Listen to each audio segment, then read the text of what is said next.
पण अत्यंत महत्त्वपूर्ण अपडेट पाहतो. हा व्हिडिओ आपण शेवटपर्यंत पाहा. 8वा वेतन आयोग 28 नोव्हेंबर 2025 रोजी अधिकृत मान्यता दिलेली आहे. 2.5 कोटी कर्मचाऱ्यांच्या पगारात मोठी वाढ होणार. 29 नोव्हेंबर 2025.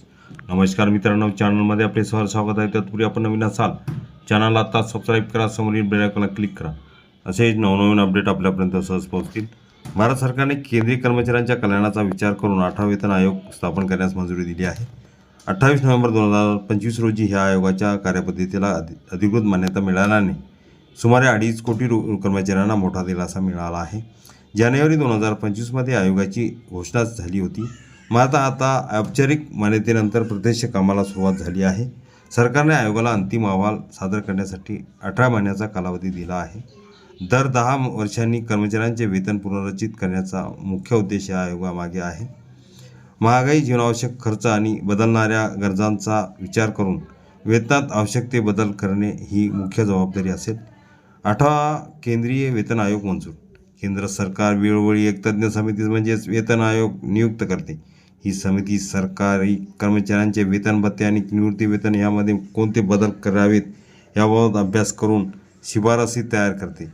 संरक्षण दलातील कर्मचारी, पोलीस दल तसेच नागरी प्रशासनातील अधिकारी सर्वांवर ह्या शिफारसीचा थेट परिणाम होतो. अर्थव्यवस्था, बाजारभाव आणि खाजगी क्षेत्रातील पगाराचे मानदंड तपासून आयोग आपला अहवाल सादर करतो.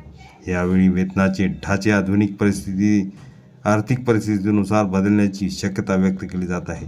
अनेक भत्ते, बोनस, निवृत्ती वेतन आणि इतर लाभांमध्ये वाढ होऊ शकते असे तज्ज्ञ मानतात.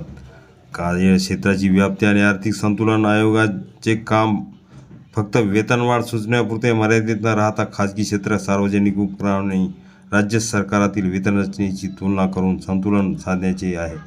यामुळे सरकारी नोकरीची आकर्षकता वाढेल आणि अनेक सुशिक्षित तरुण प्रशासनात करिअर होण्यासाठी प्रोत्साहित होतील. मात्र या प्रक्रियेत सरकारी अर्थसंकल्पावर अनावश्यक भार पडणार आहे नाही याची काळजी आयोगाला घ्यावी लागेल. हा वेतन आयोग सध्या कार्यरत कर्मचाऱ्यांसह 6.5 कोटीपेक्षा जास्त पेन्शनधारकांना लाभ देणारा आहे. जुने आणि नवीन निवृत्तीवेतनधारक यांच्यातील फरक कमी करण्यावरही लक्ष केंद्रित केले जाणार आहे. सेवानिवृत्त कर्मचाऱ्यांनी आपले संपूर्ण आयुष्य देशातील साठी काम घालवले असून निवृत्तीनंतर आदरपूर्वक जगण्याचा त्यांना पूर्ण अधिकार आहे. वाढत्या आरोग्य खर्चाच्या पार्श्वभूमीवर त्यांना पुरेसे आणि स्थिर निवृत्तीवेतन मिळणे अत्यंत गरजेचे आहे. आयोगाच्या नव्या शिफारशीमुळे त्यांच्या जीवनात सकारात्मक बदल होण्यास मदत होईल आणि आर्थिक स्थैर्य मिळेल. यामुळे त्यांची मानसिक शांती टिकून राहते. योग्य वेतन आणि लाभ मिळण्यास कर्मचाऱ्यांचे मनोबल वाढते आणि कामाची गुणवत्ता सुधारते. प्रशासकीय यंत्रणेची कार्यक्षमता अधिक मजबूत होते. शेवटी याचा थेट फायदा देशातील सर्वसामान्य नागरिकांना चांगल्या सेवांच्या रूपाने मिळतो. प्रशासकीय परिणाम आणि देशाची प्रगती. देशाच्या प्रगतीमध्ये सरकारी कर्मचाऱ्यांच्या भूमिका अत्यंत महत्त्वपूर्ण मानली जाते. धोरणाची अंमलबजावणी, नागरिकांना सेवा देणे आणि कायदा सुव्यवस्था राखण्याचे मोठे दायित्व त्यांच्यावर असते. या जबाबदाऱ्या प्रभावीपणे पार पाडण्यासाठी त्यांना योग्य वेतन आणि सुविधा मिळणे आवश्यक आहे.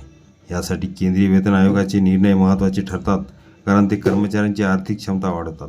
8वा केंद्रीय वेतन आयोग अनेक वर्षापासून प्रलंबित असलेल्या मागण्यांवर समाधानकारक तोडगा देईल अशी अपेक्षा आहे.